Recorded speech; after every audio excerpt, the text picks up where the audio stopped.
किसने बुलाया महिला जज को रात को? किसने लूटा महिला जज की इज्जत?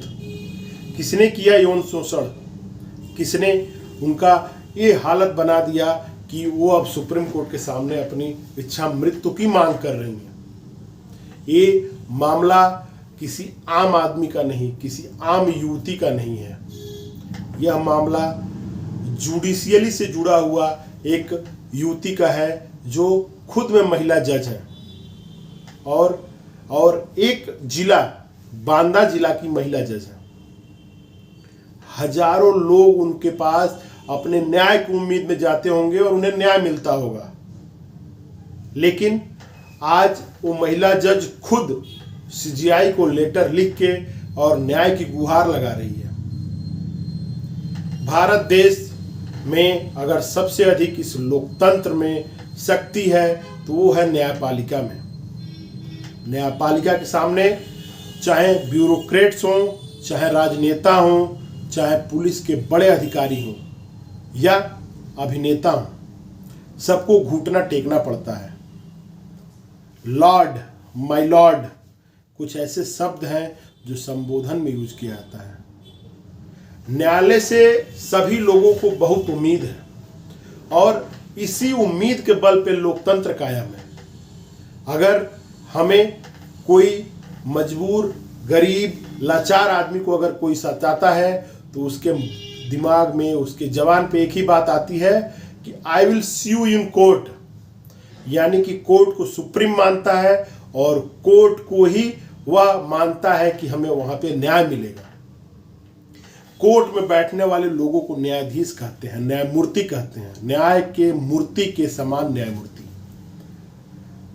पर क्या किया जाए कि अगर न्यायमूर्ति ही न्याय के लिए दर दर ठोकरें खाने लगे। उत्तर प्रदेश प्रशासनिक सेवा आयोग की 31 वर्षीय महिला जज जो 2019 में पीसीएफ जे क्वालिफाई करके और अपने घर में अपने जुनून को साकार करने के लिए अपने उत्साह के साथ पूरे देश में नाम रोशन किया। 2019 में उनकी पहली पोस्टिंग बाराबंकी में हुआ।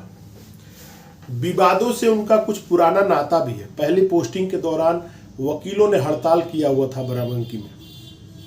उस दौरान भी इनके साथ दुर्व्यवहार के कुछ किस्से हुए, लेकिन बाराबंकी पोस्टिंग के दौरान ही इनके साथ एक घटना हुई जिसको आज लेके सुप्रीम कोर्ट तक गई हैं।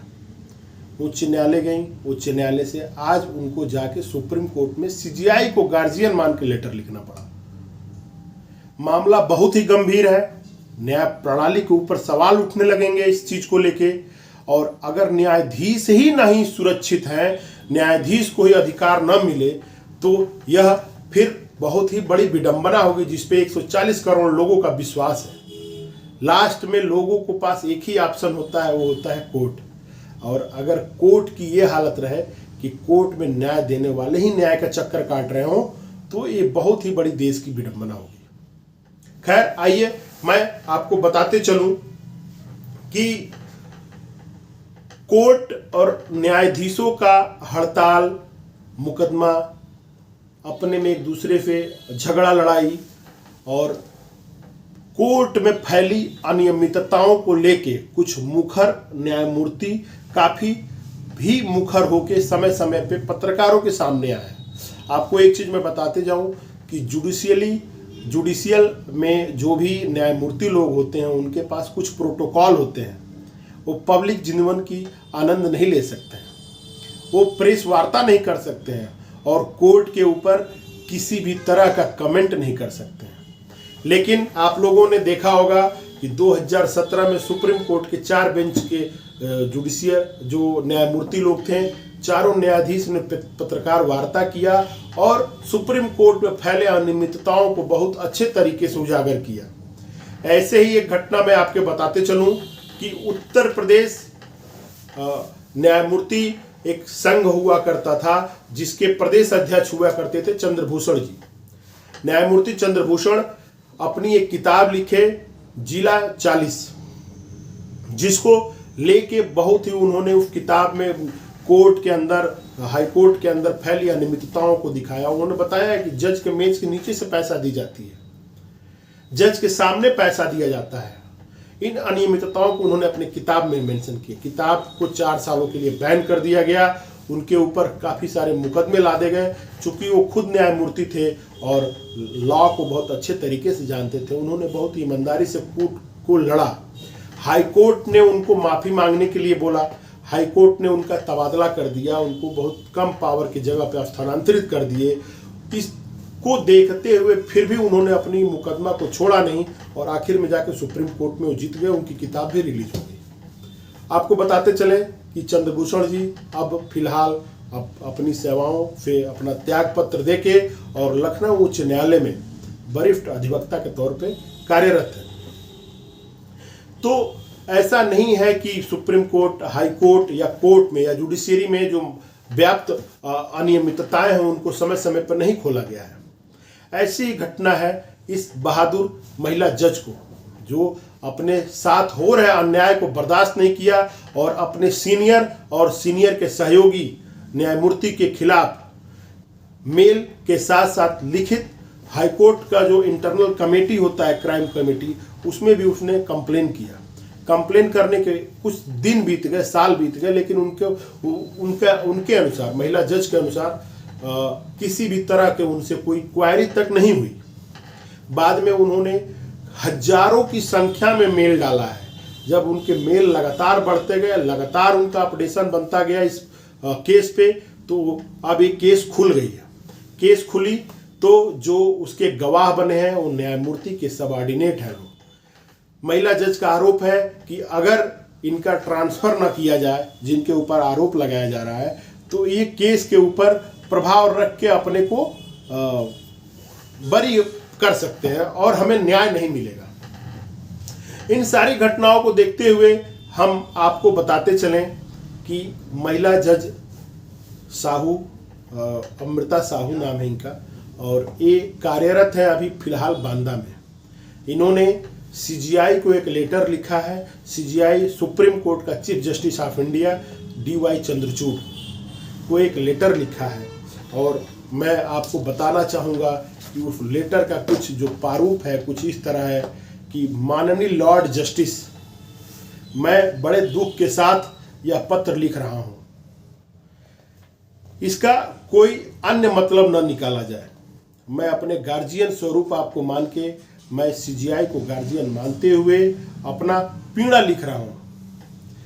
मैं जब जुडिशियल सर्विस को ज्वाइन किया था, बहुत ही उत्साह के साथ ज्वाइन किया था कि मैं लोगों को न्याय दिलाऊंगी, लेकिन मैं आज खुद न्याय के लिए आपके सामने गिड़गिड़ा रहा हूँ। मेरी जो लड़ाई है वो अपने पीड़ा के खिलाफ, अपने मानहानि के खिलाफ, अपने मन स्थिति को सुधारने के खिलाफ है। मुझे पता है कि आप इसको जान के इसको तत्काल संज्ञान में लेंगे। महिला जज ने आगे लिखा है कि मुझे मेरे सीनियर और सीनियर के कलीग के द्वारा मुझे कीड़े की तरह बर्ताव किया गया। मुझे कार्य स्थल पे गाली गलौज दी गई, मुझे मारा पीटा गया और मेरा यौन शोषण किया गया। मेरा सीनियर हमें रात को बुलाते थे और हमें हमारा जब मेरे साथ यौन शोषण किया गया और बार बार प्रयास किया गया, जिसका मैं विरोध किया तो मेरे साथ मारपीट तक की गई। आगे उन्होंने लिखा है कि मैं उन तमाम देश के महिलाओं से अपील करती हूं कि आप अपने शारीरिक शोषण, सेक्सुअली हरासमेंट अपने कार्यस्थल पे आप मान के चलें कि होगा ही। अगर हमें न्याय न मिल सके तो उन लाखों महिलाओं को क्या न्याय मिलेगा जो नॉर्मल लाइफ जी रही हैं। मैं अगर एक जुडिशियल मजिस्ट्रेट होकर अगर मुझे अपने यौन शोषण और मुझे एक शांतिपूर्वक जिंदगी जीने का अधिकार नहीं है, तो फिर मैं उन तमाम महिलाओं से रिक्वेस्ट करूंगी कि वो आदत डाल लें। उन्होंने साफ साफ लिखा है अपने लेटर में कि सर, मेरे सीनियर और सीनियर के साथी मेरा शारीरिक शोषण किए हैं। आपको बताते चलूं कि महिला जज 2019 में जुडिशियल सर्विसेज को ज्वाइन किया था। 2022 को शिकायत की गई थी उच्च न्यायालय में, बट किसी से कोई क्वायरी नहीं हुई, ना ही मुझसे पूछा गया कि आपने इस तरह का लेटर और या कंप्लेन क्यों किया है। हाई कोर्ट के इंटरनल कमेटी में मेल बार बार करने के बाद अब मुझे 1000 मेल मैंने कर रखा है, जिसकी मैं कॉपी आपको दे रही हूँ।